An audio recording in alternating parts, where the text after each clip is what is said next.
नमस्कार मित्रों, स्वागत है आपका स्टडी आईक्यू में। आज हम लोग बात करने वाले हैं एक बहुत ही इंपॉर्टेंट टॉपिक के बारे में, टेक्नोलॉजी कोएलिशन के बारे में।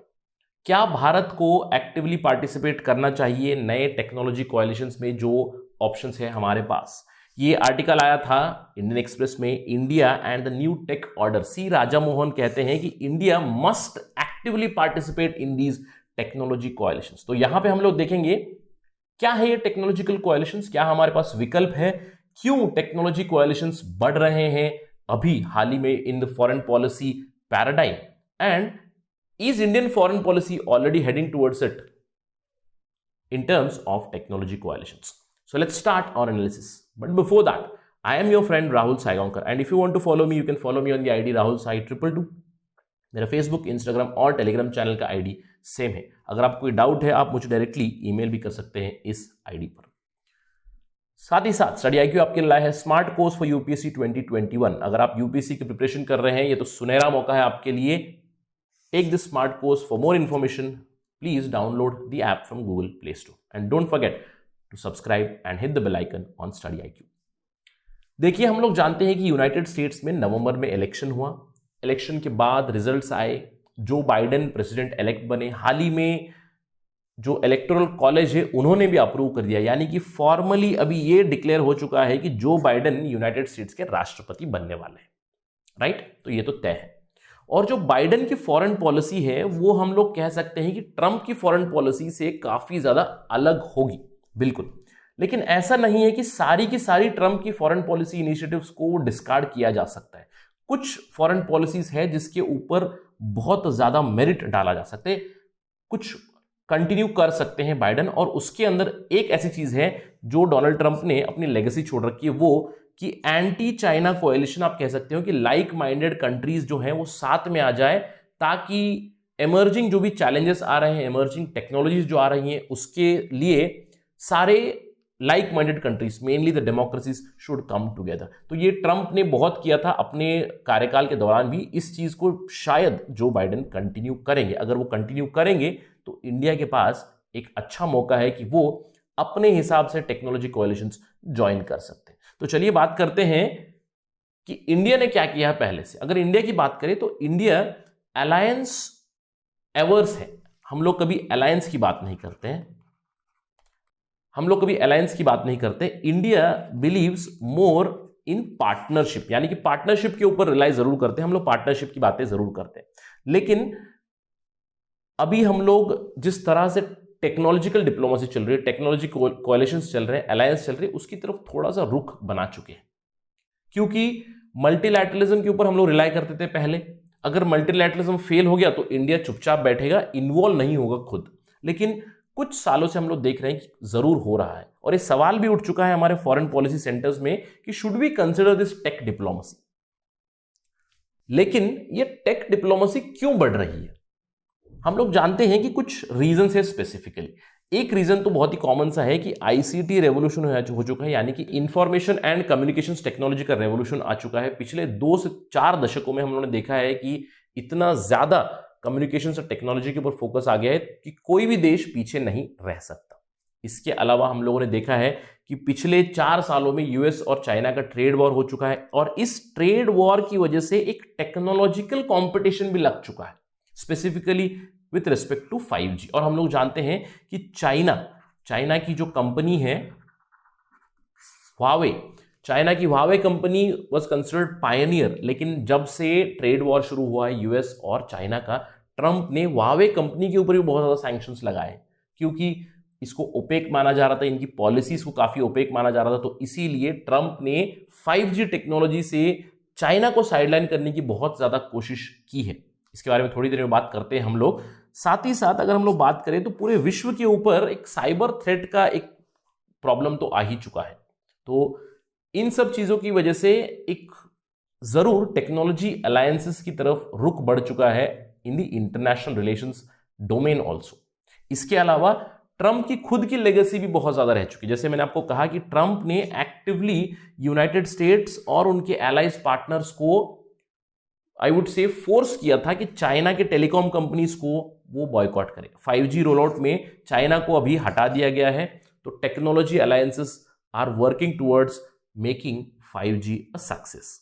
तो ट्रंप ने यह भी प्रमोट किया है कि हम क्लीन नेटवर्क्स लाएंगे, जो चाइना के हार्मफुल सॉफ्टवेयर्स है, चाइना के हार्मफुल एप्स है, चाइना की ओपेक पॉलिसी से उनको हटा दीजिए और हम सब मिलके ले आएंगे क्लीन नेटवर्क्स। ये जरूर बात की थी। और इसका एक प्राइम एग्जांपल है 5 आईज, जो Anglo American intelligence sharing alliance है। उसमें ट्रंप ने एक हाथ जरूर बढ़ाया था जापान और इंडिया की तरफ भी। अब इसके अलावा ट्रंप ने हाल ही में जो G7 की मीटिंग थी यूनाइटेड स्टेट्स में 2020 में होने वाली थी, उसमें इंडिया, ऑस्ट्रेलिया और साउथ कोरिया को बुलाया था। यानी कि 10 देश साथ में आएंगे और डिस्कशन करेंगे, mainly with respect to technology भी डिस्कशन होने वाला था, लेकिन that has been postponed due to कोविड-19 पैंडेमिक। तो इन सब चीजों से हम लोगों ने क्या समझा? इन सब चीजों से समझा कि ट्रंप की जो लेगेसी रही है कि चाइना को साइडलाइन करे और बाकी सब लाइक माइंडेड कंट्री साथ में आए टेक्नोलॉजी को आगे ले जाने के लिए। उसके अलावा जो हम लोगों ने देखा कि यूजुअल रीजंस भी हैं, ये सब हमें क्या बताते हैं कि हमें टेक्नोलॉजिकल अलायंस की तरफ एक रुख करना जरूरी है। और क्या इंडिया ये कर रहा है? हम लोगों ने बहुत सारी न्यूज रिपोर्ट पढ़ी है क्वाड के बारे में। क्वाड में कौन है? इंडिया, यूएस, जापान और ऑस्ट्रेलिया। इनफैक्ट क्वाड प्लस की भी बातें हो रही है और भी देशों को लाने के लिए। और इस क्वाड में भी हम लोगों ने देखा है कि एक टेक्नोलॉजी एस्पेक्ट जरूर है। Quad countries are deliberating on common approach on 5G technology, हम लोगों ने देखा है। तो इसको भी हम लोग कह सकते हैं कि टेक्नोलॉजिकल अलायंस है या पार्टनरशिप है विथ रिस्पेक्ट टू 5G। तो यहां पे India is already a part and parcel. ना इसके अलावा 2020 में OECD ने एक मुहिम चलाई थी। OECD ने शुरू किया था global partnership on artificial intelligence, और इसको इंडिया ने जून 2020 में ज्वाइन भी कर लिया। आप देख सकते हो PIB की नोटिफिकेशन है, India joins the global partnership on artificial intelligence. ये भी बताता है कि टेक्नोलॉजिकल अलायंस, और मैं टर्म यूज करूंगा टेक्नोलॉजिकल कोएलिशंस, काफी ज्यादा प्रोग्रेस हो रहे हैं, काफी ज्यादा इंपॉर्टेंस भी गेन कर रहे हैं इंटरनेशनल रिलेशंस पैराडाइम में।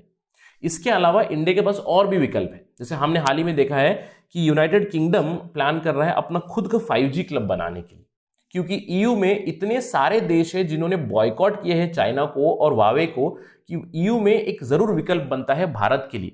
और UK ने ऑलरेडी बात की है D10 बनाने की। D10 मतलब डेमोक्रेसी 10 की बात की है, जिसमें उन्होंने इंडिया को इंक्लूड करने की बातें की है। तो इंडिया के पास विकल्प जरूर है इसको भी ज्वाइन करने का, और अंदेशा यह आ रहा है कि इंडिया इसको ज्वाइन भी कर लेगा आने वाले समय में। इसके अलावा बहुत सारे और भी टेक्नोलॉजिकल कोएलिशंस या अलायंस बन चुके हैं। जैसे एक एग्जांपल है डिजिटल नेशंस का। ये डिजिटल नेशंस तो काफी पुराना है, 2014-15 से शुरुआत हो चुकी है। पहले D5 बना, फिर D7 बना, फिर D9 बना, यानी कि लाइक माइंडेड कंट्रीज जुड़ती गई। और अभी आप इसको कह सकते हैं कि ये ऑलरेडी एक D10 है, मतलब डिजिटल नेशंस 10 है। Canada, Denmark, Estonia, Israel, Mexico, New Zealand, Portugal, Korea, UK और यूरुग्वे इसमें ऑलरेडी मेंबर्स हैं। तो इंडिया इसको भी एक्सप्लोर कर सकता है कि क्या इसे ज्वाइन करे या ना करे। ये सारे देश information sharing with respect to cyber security etcetera, इसके ऊपर काफी ज्यादा फोकस रखते हैं। इसके अलावा इंडिया के पास विकल्प और भी है कि वो टेक्नोलॉजी 11 का डोमेन बनाए। हम लोगों ने इसके ऊपर ऑलरेडी डिस्कशन की है कि ऑलरेडी इंडिया, यूएस और इजराइल साथ आ रहे हैं 5G टेक्नोलॉजी को डेवलप करने में। तो इसके साथ ही साथ और भी देश आ सकते हैं T11। This we have discussed already in one of our videos. तो हमारे पास ऑप्शन तो बहुत है। इस T11 के अलावा हम लोग और भी एक्सप्लोर कर सकते हैं टेक्नोलॉजी कोएलिशंस या अलायंसेस, जैसे कि नासा ने प्रपोज किया है आर्टेमिस अकॉर्ड। ये आर्टेमिस अकॉर्ड है जहां पे like minded countries are going to standardise moon exploration. Although Artemis accord थोड़ा सा कंट्रोवर्सी में आ चुका है, लेकिन एक विकल्प हमारे पास ये भी है कि हम ये ज्वाइन करें या ना करें। तो इससे क्लियर हम लोग एक अंदेशा लगा सकते हैं कि आगे चल के आने वाले सालों में technology alliances, technology coalitions are here to stay. तो सवाल ये उठता है कि क्या हमें ज्वाइन करना चाहिए या नहीं करना चाहिए। क्या हम लोगों ने ऑलरेडी शुरू कर दिया है ज्वाइन करना? तो हमारे सामने सवाल ये है कि is technological alliance on rise in Indian foreign policy paradigm also? क्या हम लोगों ने ऑलरेडी शुरुआत कर दी है हमारे फॉरेन पॉलिसी में इसको इनकॉर्पोरेट करना? और अगर हम लोग बात करें, बहुत हद तक ऑलरेडी एक टर्न आ चुका है टेक्नोलॉजिकल कोएलिशन या अलायंस की तरफ। सबसे पहला तो हम लोगों ने शुरू किया था 2015 में पेरिस क्लाइमेट अग्रीमेंट के साइडलाइंस पे इंटरनेशनल सोलर अलायंस। यहां पे इंडिया और फ्रांस ने मिलकर एक टेक्नोलॉजिकल अलायंस ही बना है सोलर एनर्जी को प्रमोट करने के लिए। इसका हेड ऑफिस भी इंडिया में है, गुरुग्राम में है। तो इंडिया इज स्पीयरहेडिंग दिस। इसके अलावा India is also part and parcel of coalition for disaster resilient infrastructure, some sort of technology alliance जहां पे डिजास्टर रिस्क रिडक्शन के ऊपर बातें चलती है। हम लोगों ने बात की क्वाड टेक्नोलॉजिकल कोऑपरेशन के ऊपर, जहां पे क्वाड कंट्रीज 5G कोऑपरेशन की बात कर रहे हैं। क्वाड ही नहीं, क्वाड प्लस की भी बातें चल रही हैं। इसके अलावा हम लोगों ने बात किया global partnership in artificial intelligence, जो इंडिया ने